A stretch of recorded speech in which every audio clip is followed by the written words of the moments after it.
Bon, vous avez tous vu, ou je pense la plupart, hein, vous avez vu la vidéo de ce jeune homme noir se faire corriger par des policiers blancs. Il y avait aussi apparemment un policier noir, on voit un peu dans la vidéo.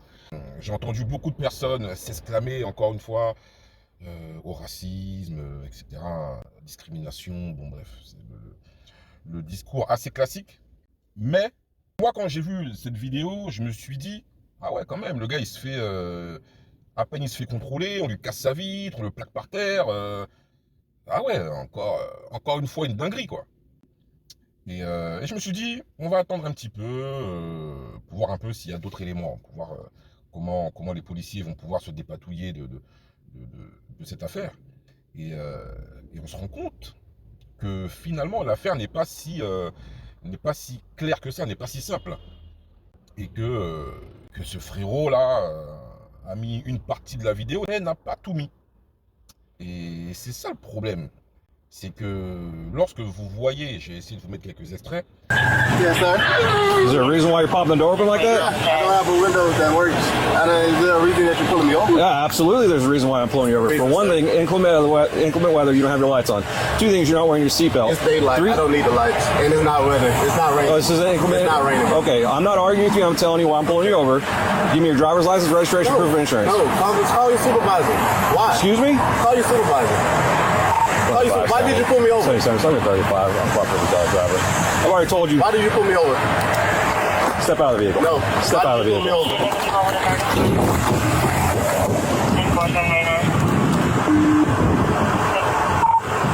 25 for the 9-4. The driver just slammed the door and locked it. Cool.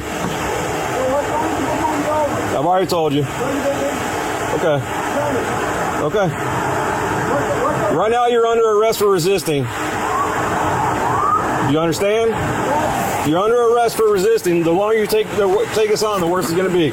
Open the door and exit, or we are going to break the window. Open the door and exit. You are under arrest for resisting. Open the door and exit. You are under arrest for resisting.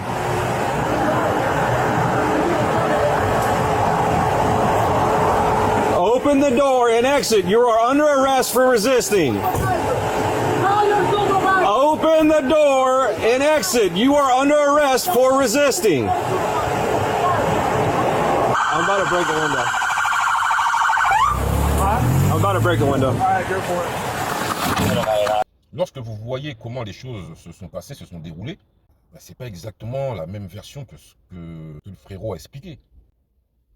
Et, euh, et ça pose problème parce que quand on voit le déroulé, c'est-à-dire que le gars, il se fait arrêter. Il n'y a pas de souci, tu te fais arrêter. Est-ce que c'est juste?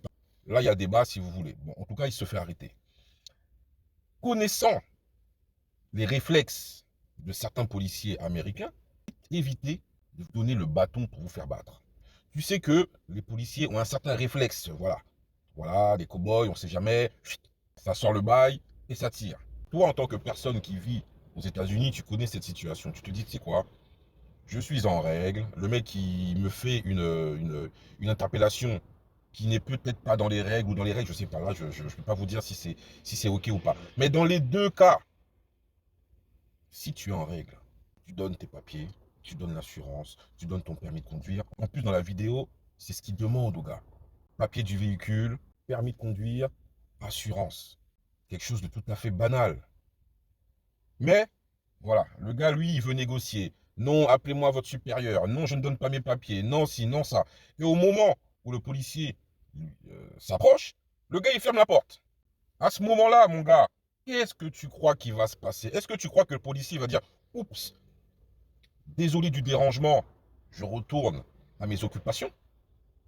Ou tu penses que le policier va se dire, ah tiens, toi quand même, je te demande tes papiers, tu veux pas. Je m'avance vers toi, tu fermes la porte de manière brusque, comme si tu cherchais à cacher quelque chose. Ben mon gars, qu'est-ce qui va se passer? Qu'est-ce qui est censé se passer à votre avis? Ben le contrôle va continuer. Et à partir du moment où le policier te dit de sortir, de baisser votre vitre, de coopérer en quelque sorte, toi tu continues dans ton truc. Tu continues. Non, non, non, je ne veux pas. Mais au bout d'un moment, malheureusement, ils vont user de la force. Et si tu es un peu bronzé, ben, la force risque d'être potentiellement disproportionnée. Et ça, tu le sais.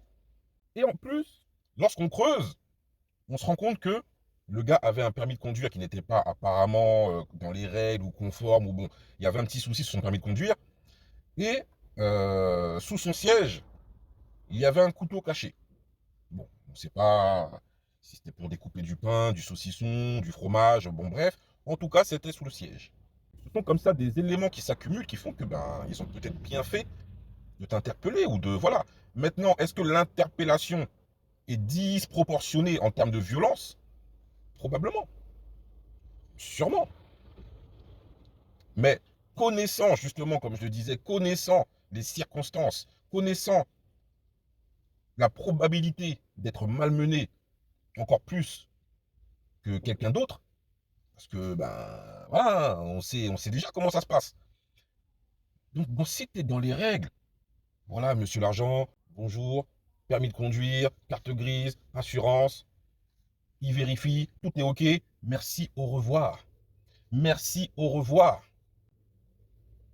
Et c'est comme ça que ça doit se passer. Mais quand l'un commence à chercher l'autre, l'un commence à se justifier, l'autre non, c'est toi, c'est moi, c'est toi, c'est moi, au bout d'un moment, ça va péter. Et quand ça pète, comme par hasard, c'est souvent contre la personne qui est contrôlée. Et malheureusement, dans certains cas, ça finit de manière dramatique. C'est la raison pour laquelle, les gars, quand vous vous faites contrôler, hein, vous êtes en règle. Il n'y a pas de souci, monsieur l'agent. Même si tu sens que le contrôle est un peu bizarre, hasardeux, un peu au faciès, c'est pas grave. Tu es dans les règles. Tes papiers sont aux normes. Tu donnes tes papiers, merci, au revoir. Ça dure 2-3 minutes. L'agent va se dire, oups, merde, lui j'ai pas pu le coincer. Eh ben non, t'as pas pu le coincer parce que ben, le mec il est dans les règles. Et donc tu repars. Mais si tu commences à faire des négociations, non, moi, patati, ouais, moi je connais la loi, moi si. Il y a un moment, ça va péter. Et quand ça pète, voilà, on sait que parfois ça finit dramatiquement. Donc soyons plus intelligents, soyons déjà dans les règles. Ça c'est voilà, c'est normal, hein, je ne vais pas vous dire voilà. Donc soyons déjà dans les règles et voilà. Soyons intelligents. Restons également aussi dans le respect, avec une bonne éloquence. Tu t'exprimes bien, tu es carré dans ce que tu dis. Le policier en face va voir qu'il a quelqu'un de carré, de posé, pas stressé. Tu donnes tes documents et tout se passe pour le mieux. Tu rentres chez toi, le policier va se dire oups, lui je l'ai loupé, mais voilà, je vais en attraper un autre. Mais toi au moins, tu sais qu'en tant que citoyen, t'es carré, t'es propre.